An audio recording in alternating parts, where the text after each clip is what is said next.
Talking government shutdown, it's entering its 13th day. We're still unsure how this is all going to end. The shutdown has had deep consequences for some people, but minimal impacts on others.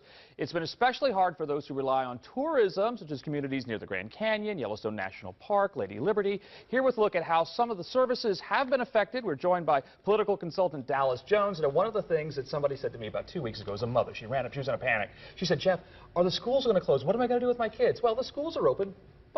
Well, the schools are open, but come mid-October, or mid-November rather, students that are on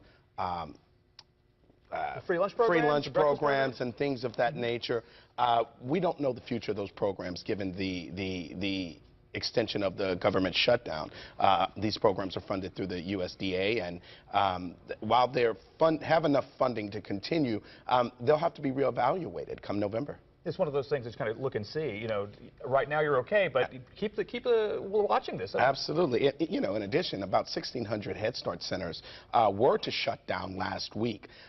There was actually a $10 million loan given to the government through John and Rhonda Arnold, a local Houston couple. Yeah, so as we've seen in different areas, local charities and charities coming in and filling the breach. And what about loans? Let's go from kids to businesses and to homeowners. There's some impact there as well, isn't there? Absolutely. The federal government is no longer giving out FHA loans until the shutdown is reopened. And there's a very specific reason for that, isn't there? What's the reason? Absolutely. Well, the reason is that the fate of the funding is uncertain, and so we don't know what particular impact it'll have in the budget. And things like proving up income and things like that. Absolutely. The IRS, Social Absolutely. Security, all that stuff has to be proven. Absolutely. You know, for those taxpayers that have been meaning to get over to the IRS, don't go running over there today. The IRS is currently not doing any audits. If you call the customer service line, you're probably not going to get anyone temporarily.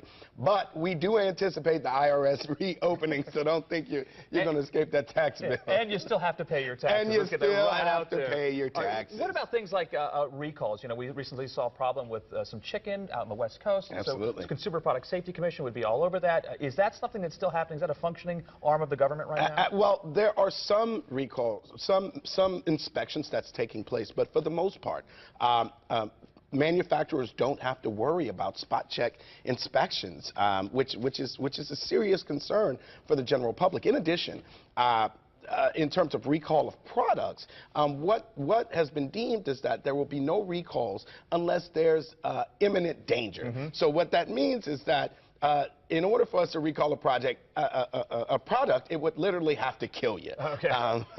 It can hurt you a little bit, but if it doesn't kill you, we may keep it out. And very quickly, Mr. Jones, federal courts. We've done some stories with some federal operations going on, some arrests being made. Federal courts are still functioning right now. Federal courts are currently open at least through next week. The U.S. Supreme Court is set to begin another session.